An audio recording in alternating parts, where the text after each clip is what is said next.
Dr. David Schindler is the Killam Memorial Professor of Ecology at the University of Alberta. He's internationally recognized for his research on the harmful effects that acid rain and phosphorus-rich detergents have on fresh water. For the past decade, he and his students have been examining the effects of anthropogenic disturbance on alpine lakes.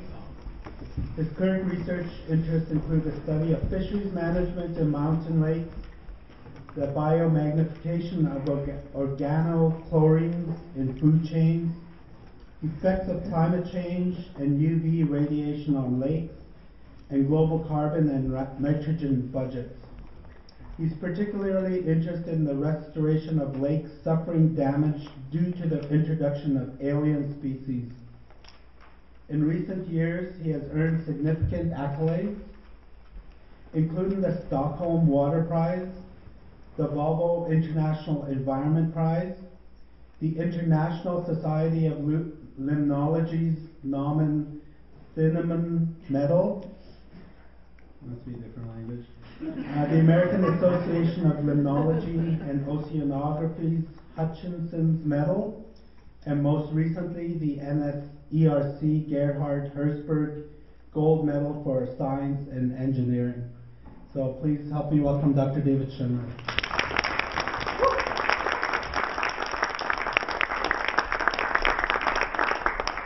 Well, thank you, George, and thank you for coming out to hear me. I see a number of familiar faces in the audience.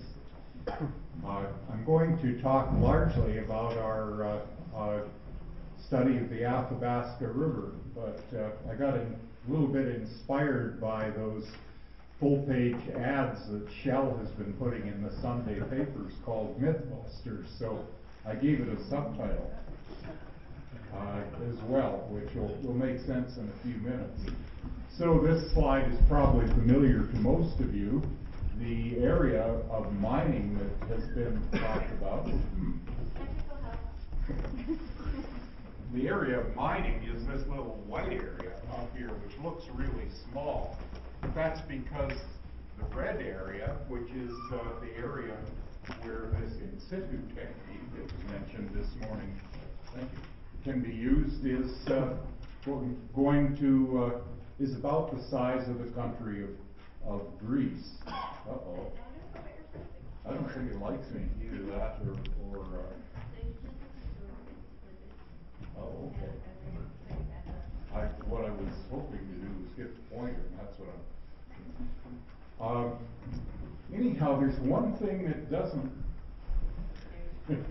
seem to have occurred to a lot of people. This sludge that they call bitumen contains a lot of organic matter. Organic matter that lays around for millions of years is something you want to be a little bit wary of, because typically microbes would break that down, if not over years, over hundreds of years.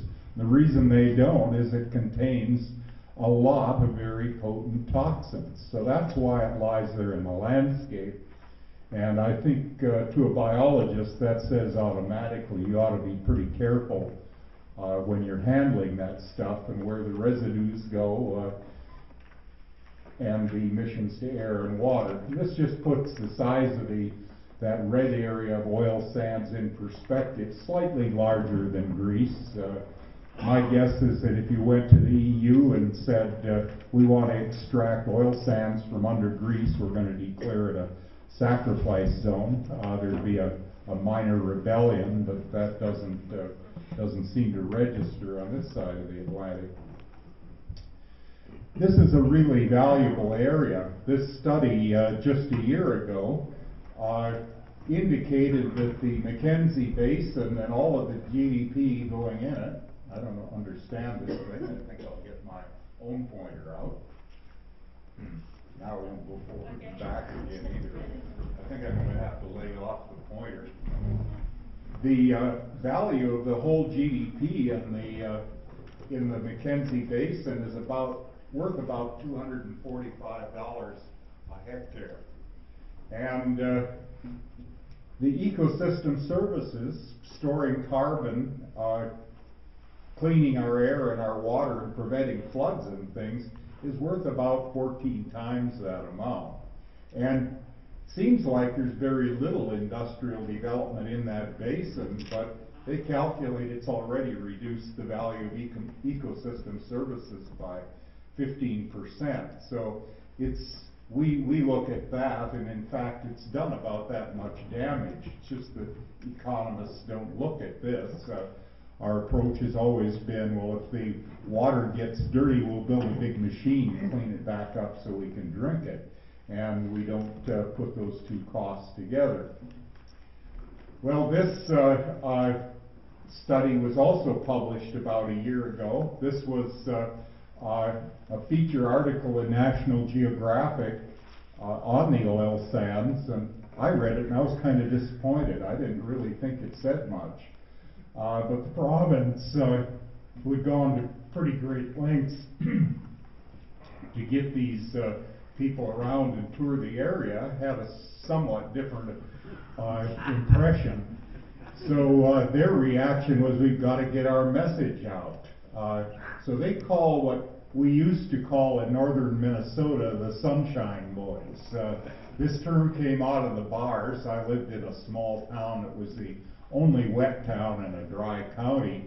And the Sunshine Boys are what the guys who frequented the bars called some of the local businessmen. I remember one of them sold Studebakers and the other sold Edsels.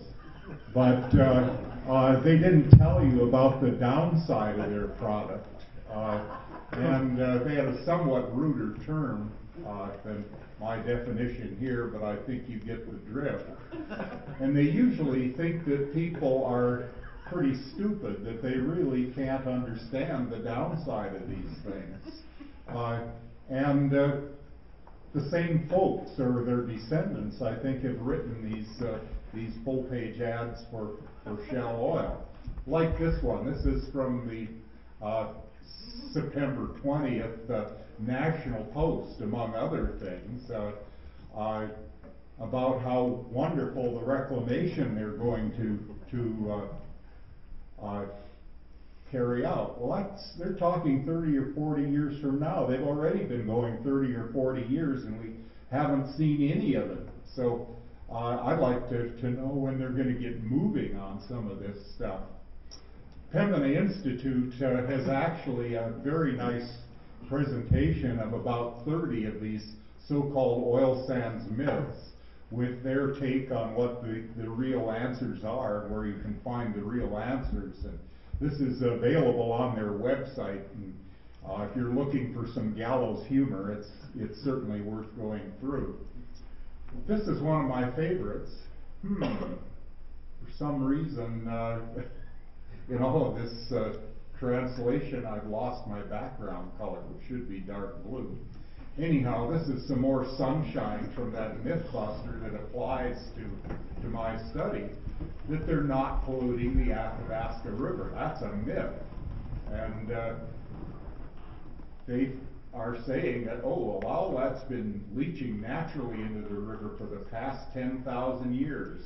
And Shell ensures the operations aren't adding a drop to that. Well, there are some natural seeps in the river. This is one. And here's another.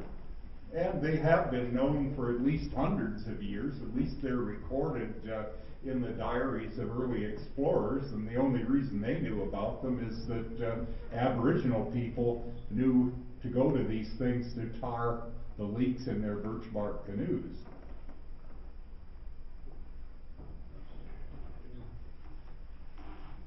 But when you fly over the area and you see those little natural seeps, and then you see areas like this, and this one, which one of my postdocs, Aaron Kelly, took in late July of 2008, this is the Athabasca River, and this flimsy little barrier is all that lies between this stripped landscape and the river.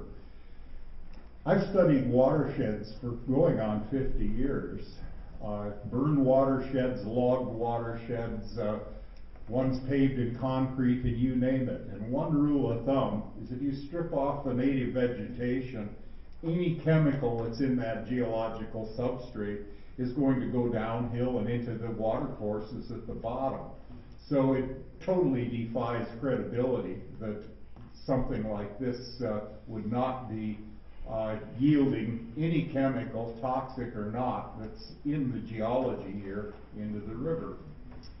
And viewing that and then seeing these cancer rates in Fort Chip that are now admitted to be at least slightly higher than expected, and what industry was doing, and this is from a 2004 review of RAMP by 3 senior civil servants from Environment Canada and Fisheries and Oceans. It's 100 pages long, and about 99% is criticism of the flaws in the program. If that happened to a government program or a university program, it would be closed the next year. But somehow this wasn't even made public, and RAMP, this Regional Aquatic Monitoring Program, had just continued as usual. So seeing all of that, we thought maybe we should do an independent study. I don't understand what this is doing. So this is the start of our independent study. A group of 4 of us got together. Aaron Kelly is the postdoc of mine who we charged with doing the field work.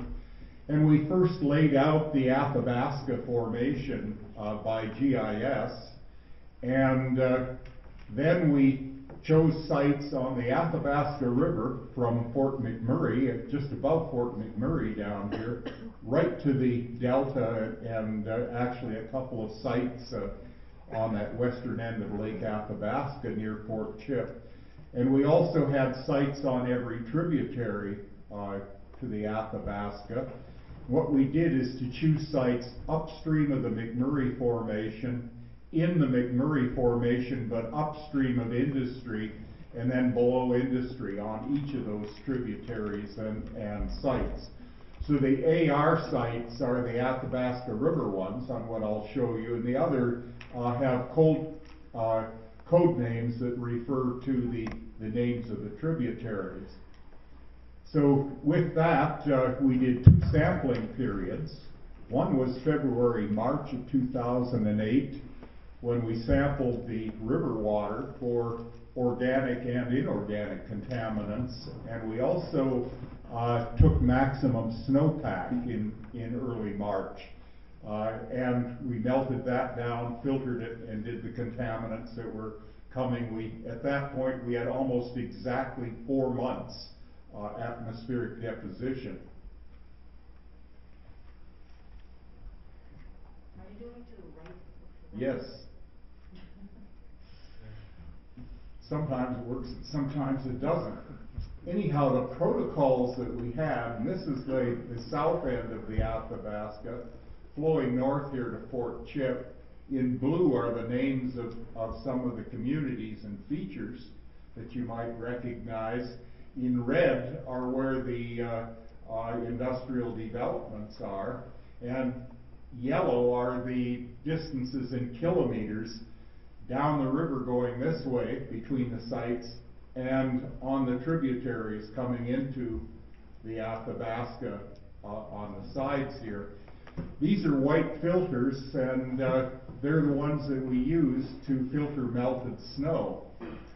The protocols called for us filtering 4 liters of water, but we couldn't get 4 liters of water through these. The protocols were developed in Alaska for use around the Exxon Valdez.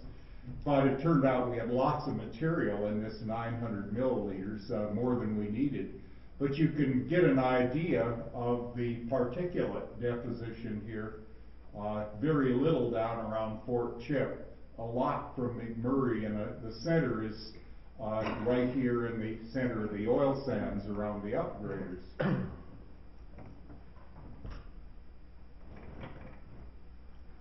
I got triple.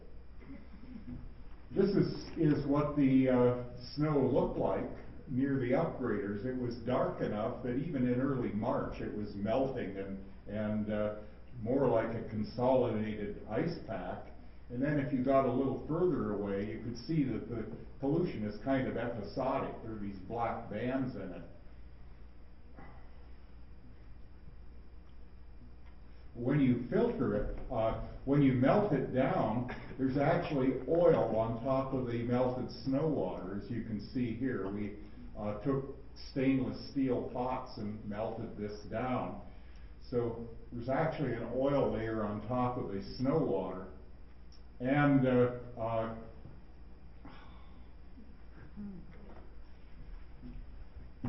this is a map of the organics. Polycyclic aromatic hydrocarbons are a group of chemicals. There's several hundred of them.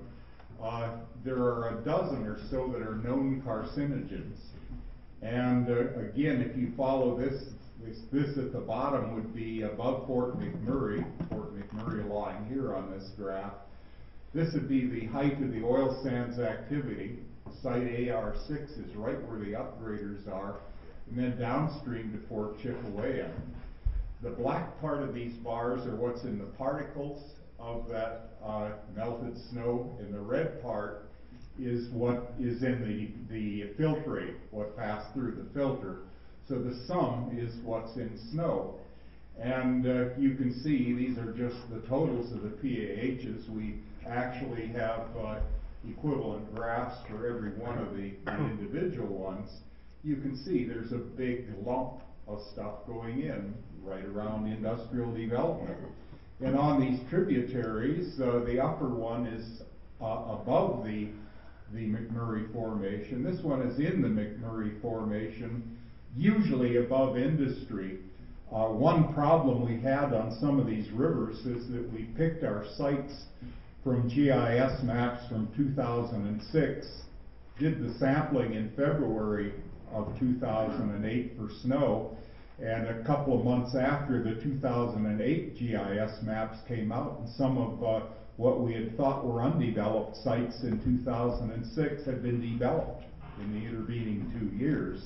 So in some of these you can see the intermediate sites are also high, and in the paper describing this we sort all of this out. But clearly there's a big peak of these organics going in.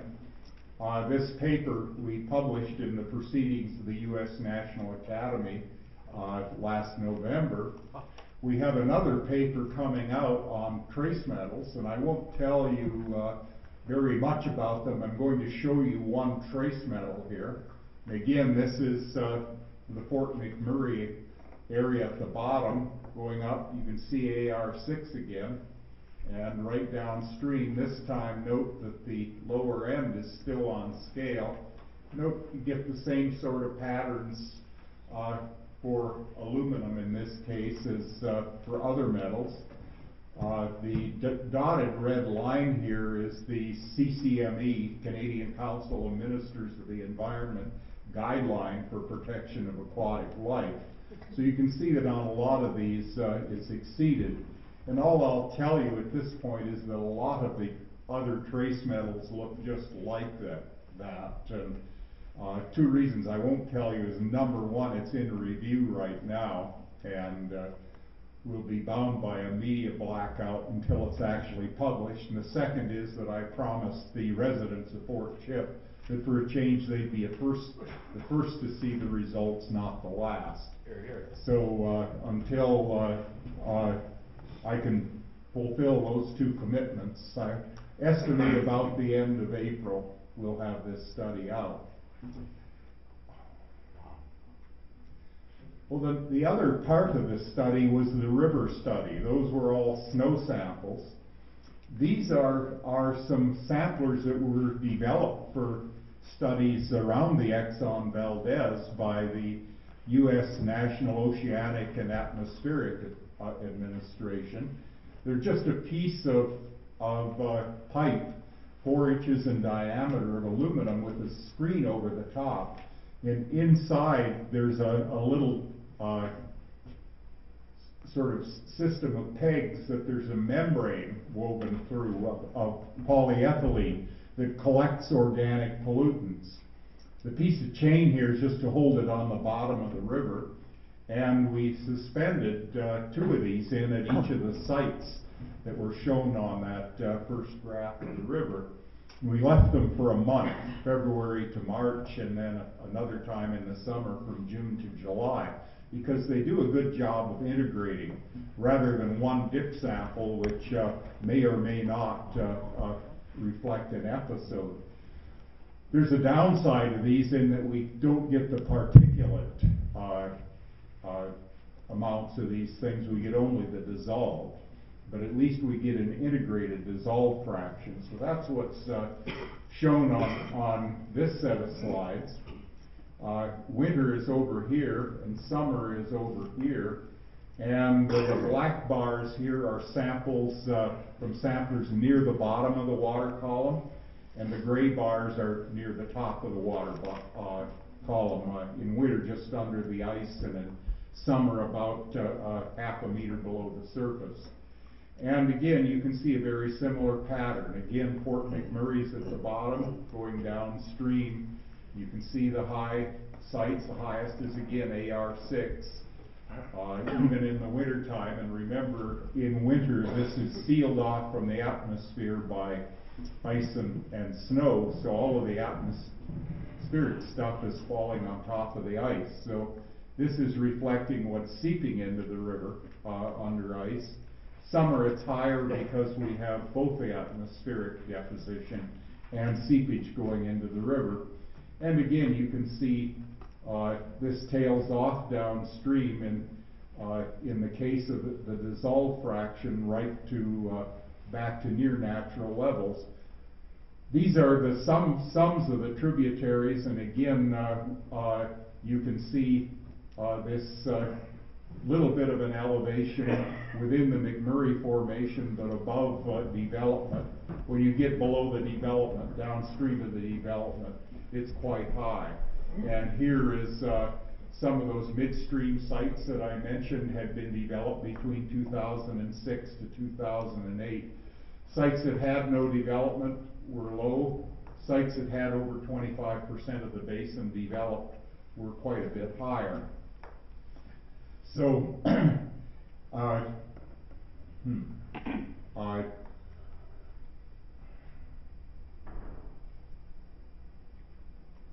and again, I'll show you similar patterns for mercury or for aluminum. This is in surface water now, not in snow. So you can see the pattern overall is not unlike snow. In this case, the black bars are winter samples. Most of the metals that we saw were fairly low under winter ice, probably because it's that clean stream of water from upstream that is dictating what happens, and all the other stuff is falling on the ice. Summer, you can see it's quite a different pattern, the white bars here. And again, these side panels represent tributaries coming in.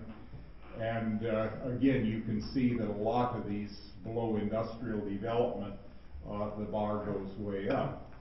So basically, as a test of what industry is saying in their Sunday ads and what we're hearing from government all the time, that all the pollutants in the river are natural, is complete nonsense. It's a clear violation of the Fisheries Act. Section 36, subsection 3 doesn't give any amounts. It says there shall be no deleterious substances discharged into a fish-bearing waterway. So I think you have to ask, where's the federal government? That section of the Fisheries Act has been relegated to Environment Canada to enforce, and I do know that there's a lot of movement in Environment Canada right now as the result of the first of our publications. Well, the next thing I think you have to ask is, are those concentrations toxic? And if you mesh it with this study, which has been out for some years, but probably most people didn't notice it because the executive summary of the paper was basically said nothing's happening in the river. And then you go to the 5th chapter and you get things like this. I asked the scientist responsible for this how that happened, and he said, oh, well, we don't write our own abstracts anymore. That's turned over to the PR department to write those. But basically, water in the Athabasca River, when it's taken into the laboratory and larvae of fathead minnows and other species that are in the river are exposed, they found the concentrations were highly toxic.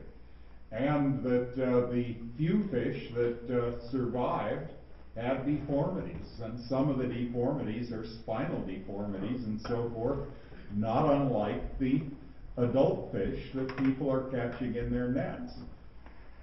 And this is taken from their report, so it's kind of a fuzzy graph, but you can see very low deformity rates were in the controlled eggs exposed to just lab water or upstream river sediments. When you get to the bitumen from the Athabasca River exposure, very, very high levels of deformation at very, very low doses of these. And I know that they're planning to go back and do some more larval work based on the pattern of distribution of contaminants that we saw.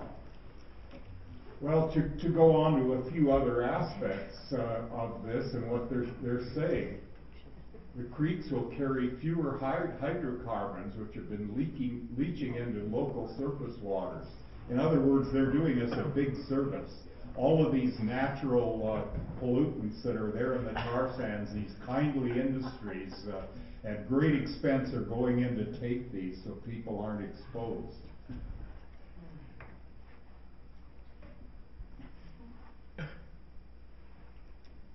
They like to tell you that there's a lot of monitoring and research. Well, it's kind of strange. Somehow the RAMP program didn't pick up what we found in the river. And if you look at their program, it's very obvious why. Sometimes they sample once a year at some sites. If you look at 2 different years, they change sites that they sample. They change the companies that do the analyses for them without any quality control. It's like it was designed not to find anything, and of course the data are proprietary anyhow, so who knows what the data really says. Land impact from mining is big, but it'll be temporary. Oh, I can't get this to go once.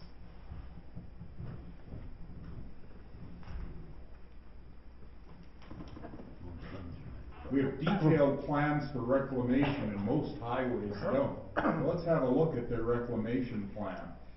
Reclamation terrain will be more rolling than it was before mining, and it'll be planted with the same trees and plants. Well, Dr. Bailey's going to talk about that in some detail in a few minutes, so I won't go into it. But this is one of her slides. This is sort of an average of the terrain that they're digging up. This is what she would call a wooded fen, 3 or 4 meters of peat that have taken 7,000 or 8,000 years to grow up with a few spindly spruce trees sticking out of it. But as a carbon store, that's huge. As those economic figures of Anielski's indicated, carbon storage is worth big bucks in these days when we're talking about sequestering carbon as an industrial thing, carbon capture and storage. Well, this is carbon capture and storage for a lot less money than they're telling us it's going to cost. And I don't think the engineers developed how to do it. Somehow Mother Nature got there first.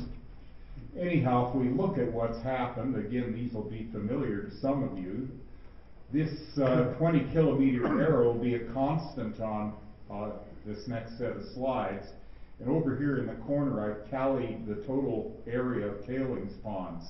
So this is 1974, early in the oil sands development. 1992, 5 times the tailings ponds. Notice that it's grown quite a bit, probably 2-fold. 2002, we're up to 11,000 hectares of tailings ponds, and now the 20-kilometer arrow is pretty small in comparison to the development. And this is their most recent one. We're now up to 13,000 hectares, or 130 square kilometers of tailings ponds, and you can see this 20-kilometer arrow pales by comparison to the size of the area. Well, it kind of defies imagination to think that they're going to reclaim all of this to natural conditions in the next 30 or 40 years. The last 30 or 40, this is what they've got. Now up to 0.2 square kilometers, and they're busy trying to make this bar bigger. And this is what they call reclaim. This is the Gateway Hill product, reclamation. Tried to find a good picture of this, and this is the best I could come up with. There's lots of them, but they're all this hazy. You have to wonder if that isn't deliberate. I don't know, but you can see it looks kind of like a cornfield to me. Nice straight rows of trees and things.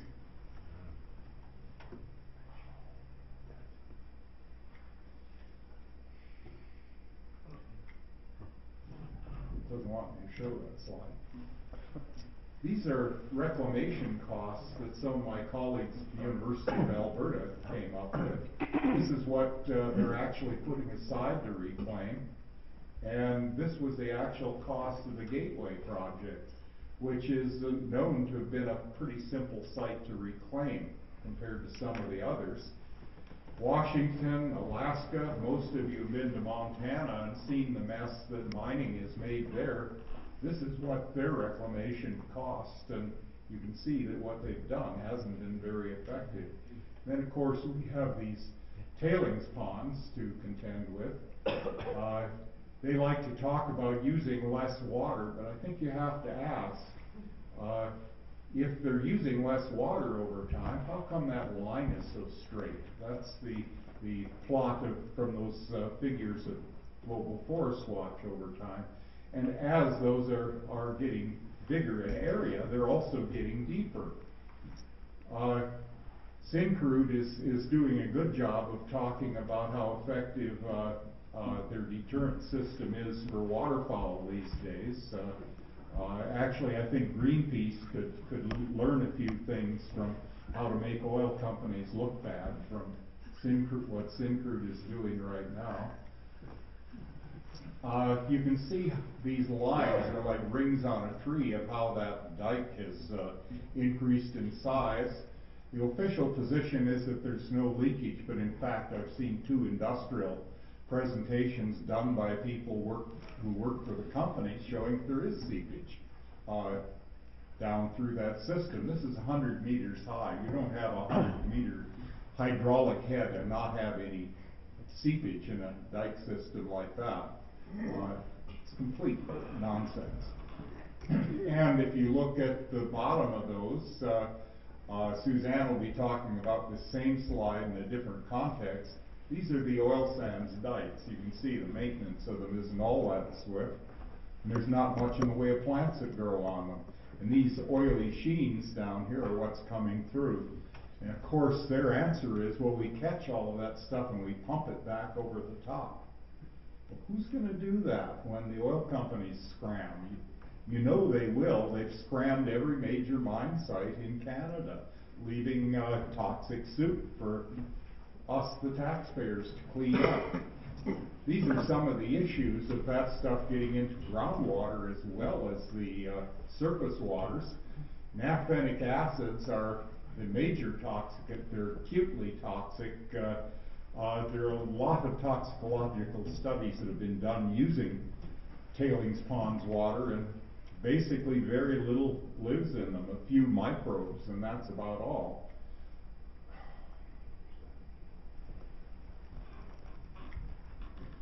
Lots of other contaminants in that stuff, including a lot of things that are high in river water. Polycyclic aromatics I spoke about and we published on, same with dibenzothiophenes, which are very similar to polycyclic aromatics. The other thing of interest is that in addition to being known carcinogens, these are the compounds that have been acutely toxic and chronically toxic around the Exxon Valdez. Most recent study was just 2 years ago, and reproduction is still affected there in sea otters and some of the seabirds. And one of our co-authors on this, the person who did the organic work, was the same scientist who did this work for NOAA in Alaska over the years. And all of these other trace metals are high as well. And next time I talk, I'll have a lot more to say about those. Volume of tailings ponds. We're on the hook for a couple of $1 million a year to maintain the Faro mine in the Yukon, which is a lead zinc mine. Well, here's the relative volume of tailings in the oil sands versus what we're maintaining at Faro.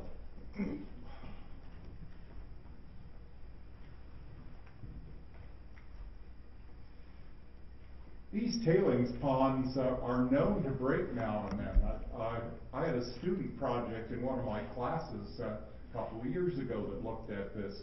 This is the Los Frailes mine site in Spain, and they had a dike breach.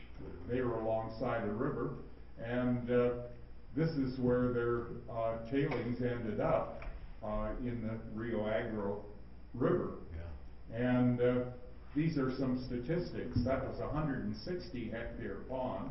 Mildred Lake alone is almost 10 times that size. Contained 15 million cubic meters. Mildred Lake is 400. The dike breach released 7 billion liters, and we have a leakage of 11 million a day.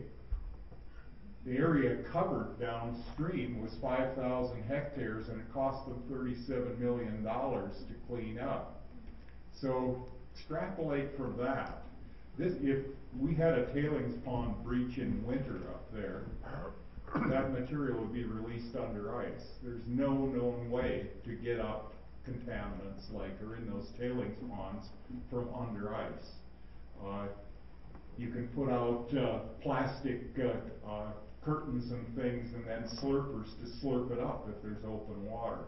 Nothing like that that you can do in winter.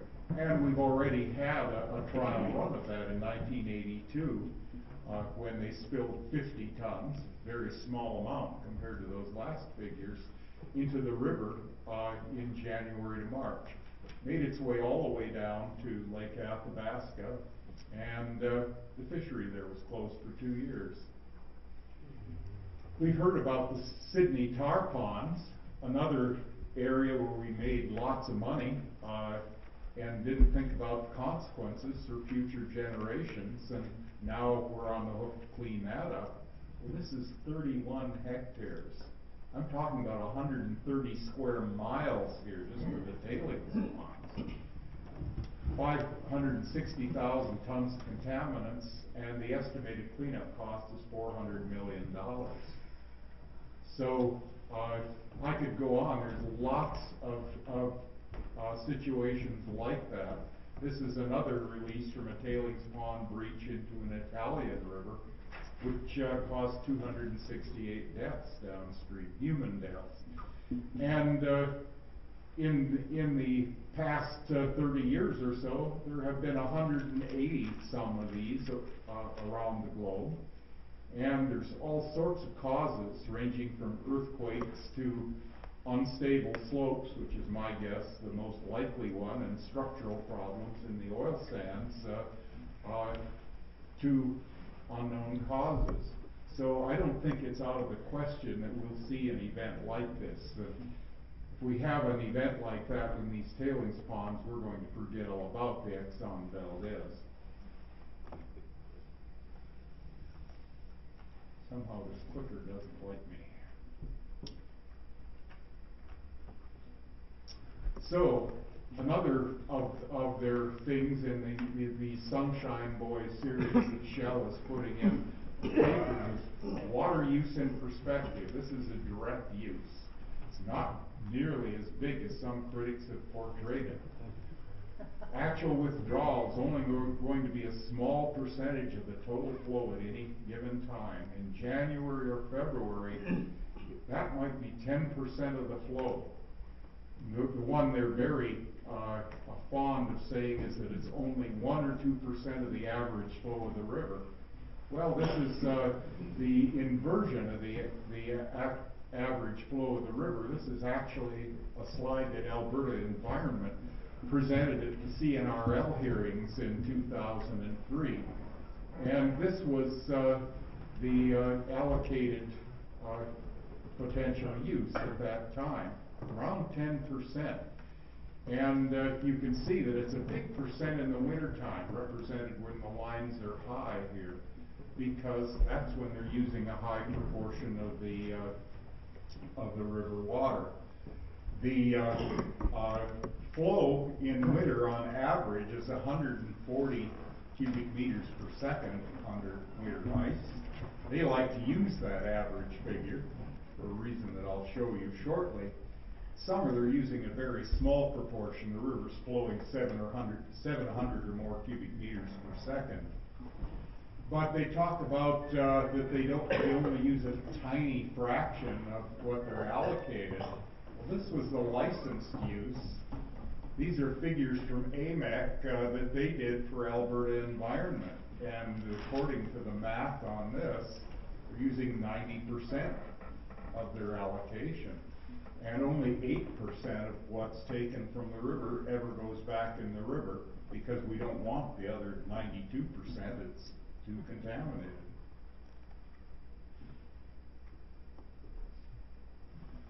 And someone mentioned 16 cubic meters per second as what they were projecting to take. This is, again, figures from AMAC. My co-author on this was John Thompson, who put these figures together, again, for Alberta Environment. You can see that when all the companies are on stream, they have 14. Probably there's 2 more that would be in situ use, because we couldn't get any good estimates of in situ at the time that we put this together 3 years ago.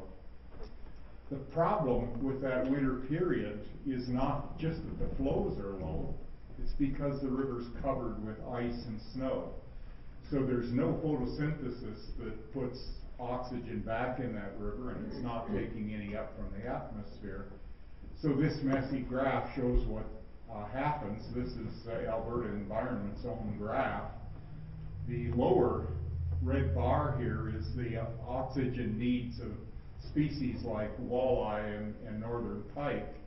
This upper one is the limit for lake trout and whitefish and similar fish. And you can see at some of these sites, oxygen already dips well below those figures, in this case almost to 0. So there is some cause for concern based on the oxygen content of the river. As a rule of thumb, if there's less water flowing down the river with oxygen in it to supply oxygen for microbial decomposition, it's going to sag lower and lower. So this is one danger as the flow goes down. The other, it was mentioned that there's been some climate modeling. Well, I'm not a big fan of global climate models. They can't even see things like the Rocky Mountains, for example, because of the scale that they operate on.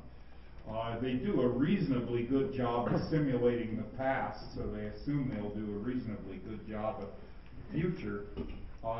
This is what has actually happened in the Fort McMurray area based on their own weather data. The average temperature's gone up by 2.1 degrees Celsius. This was 2005 that we did this, and it's projected to at least go up that much again by mid-century. This is one of the GCMs, and you can see already we're warming way more than average surface temperatures for the globe. The figures that the media gives us all the time are the averages, and you can see by this graph that average, which is the palest yellow color here, is very influenced by the ocean. We all learned in grade school physics that it takes a lot more calories of heat to warm water than it does land or air. So you expect that, but you can see over the continents, even now, the warming is much greater than that global average. 2 times CO2, the way our politicians are fiddling, we're going to see by about 2040. And 4 times CO2, current projections are that we'll see well before the turn of the next century. And if you match these colors up, we're talking about 6 or 7 degrees Celsius warmer than we had in the 20th century. And I mentioned industry likes to use this figure in government, the average flow. Don't have to be a mathematical genius to look at that plot of points and say, and know that the average is not a representation of what's happening. The black line here is the trend line for that flow. Normally you wouldn't extrapolate beyond your last data point, but remember that these figures at Fort McMurray Station are above oil sands withdrawals. So there's a strong bias downward here.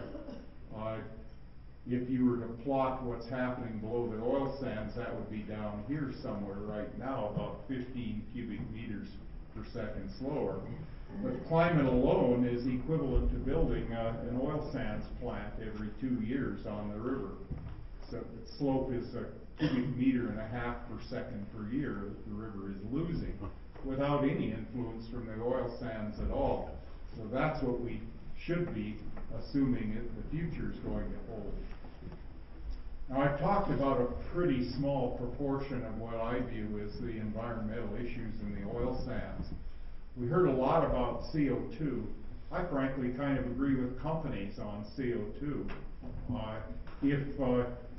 It's twice as dirty to extract, but if you look at the life cycle of a fuel, 80% or more of the CO2 emissions are when we run it out our tailpipes.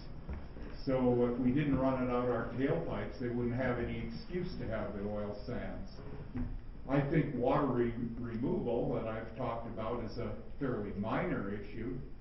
Water pollution is a big issue if you live downstream, and of course well downstream if you consider what's in those tailings ponds and the possibility that I don't think is all that remote that they might breach. Lack of reclamation, I think, is the big one. I think we'll find that if you look at what we've made in this generation and what we pay for reclamation for the next 2, we'll have lost money on the oil sands. Boreal forest destruction, I'm going to talk a little bit about in a minute, and biodiversity loss. And obviously we have some air pollution problems which no one has even looked at. OSERP in that early period in the late 60s and early 70s actually had some air programs which looked at least the things that they could measure in air. The first downturn in oil prices, those programs were abandoned and they weren't reinstated when the good times came back. Today there is monitoring of snow, but it's only for the water content to predict what the river flows might be. I think some big ones are violations of First Nations subsistence space. I'll show you why I think that in a minute. And of course we have no cumulative effects. We tend to pick these off one at a time and consider them as though they were isolated incidents. And each plant, of course, is considered as though it was out in the middle of nowhere and the only influence on the landscape. We've known better than that for 50 years. Why are we still doing it?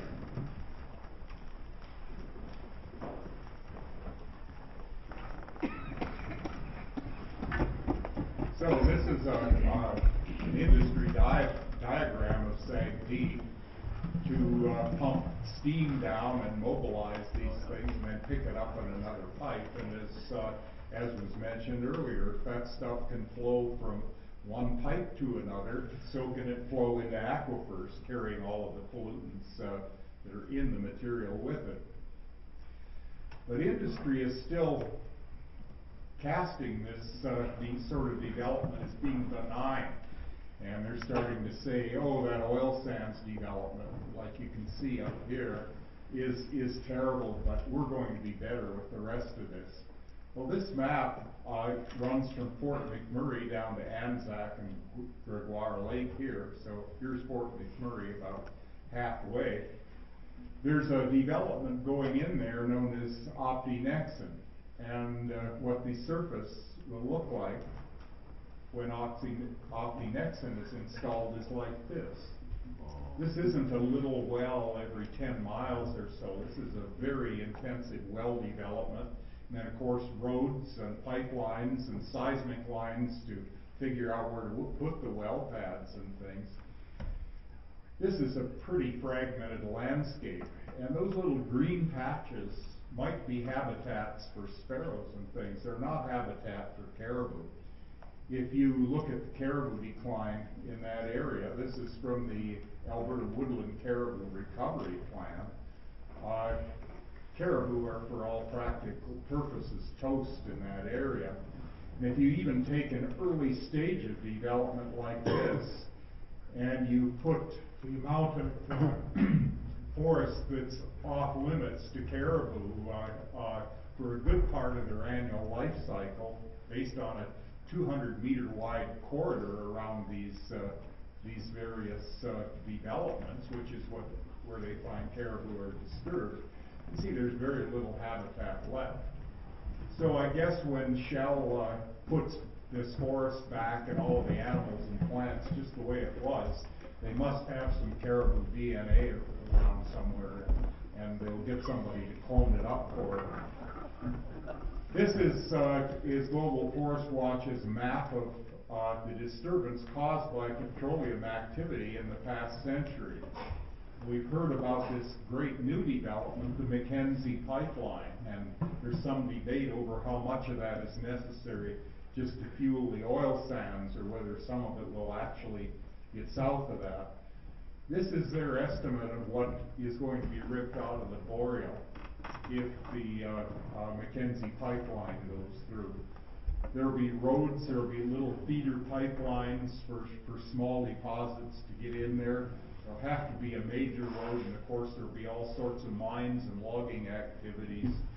From that, they'll be looking at the rivers like the Great Bear and probably the upper Mackenzie as places to generate hydropower to power that. And then, of course, they'll have to ship that stuff down here. Somewhere about here is where they actually want it to go. So I don't think we have seen the tip of the iceberg yet in damage.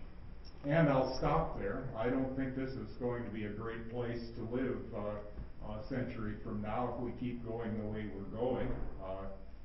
I think the sort of people who will be there are the kinds that are busy waving ducks off the tar sands ponds, and that'll be about it. So, if you have any questions, I'll be happy to try and answer them.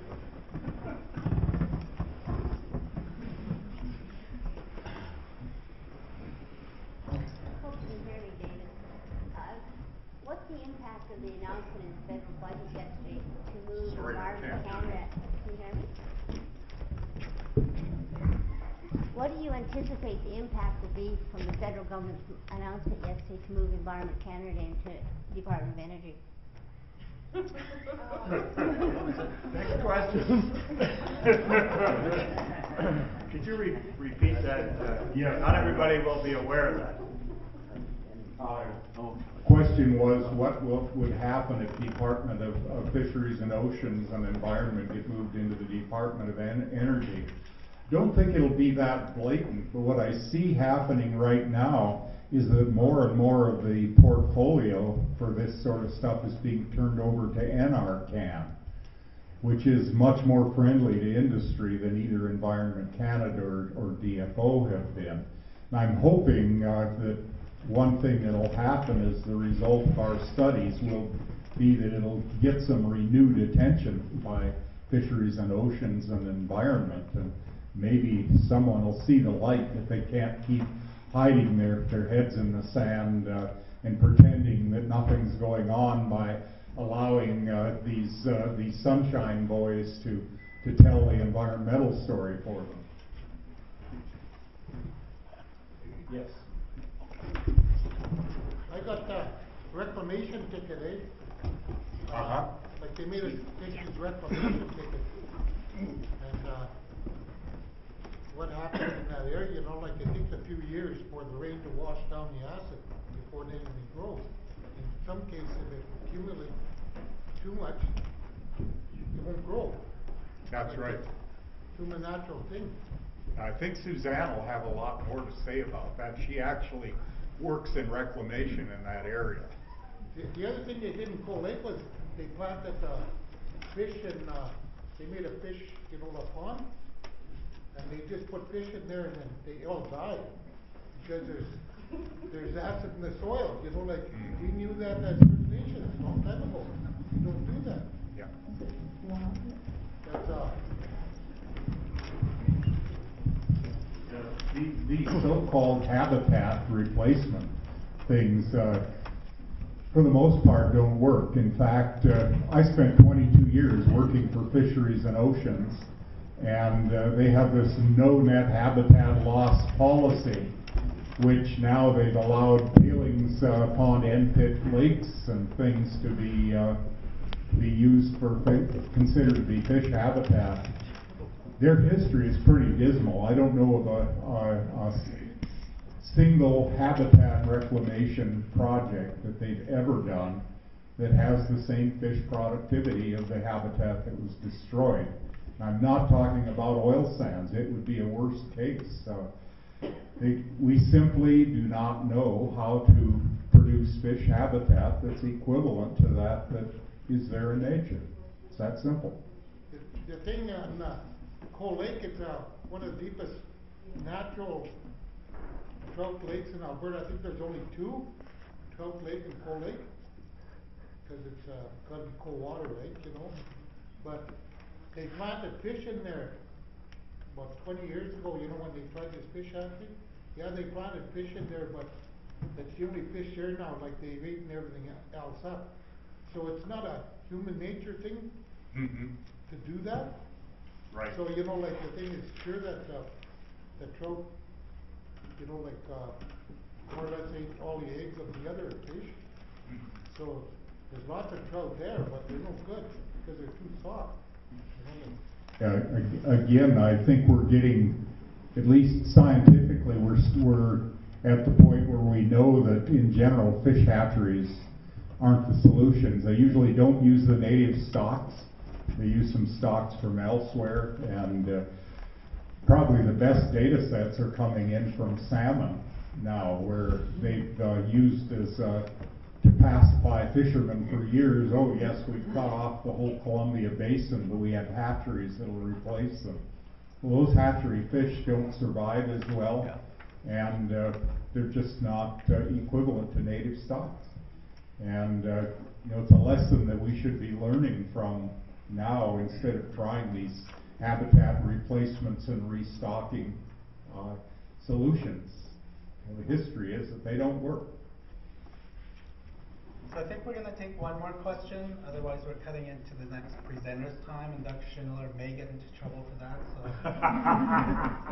So, so we'll take one more question, and if there's, I suspect Dr. Schindler is going to be around for some part of the day. So one more question. My question is quite short. David, I worked at the Freshwater Institute in the early 70s, and I remember the intensive peer review that went on at the Institute every spring.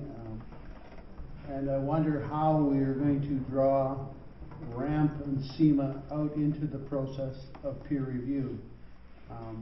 They seem, you seem to be the devil, and we don't see your horns today, but whenever you're mentioned, Alberta Environment and RAMP and SEMA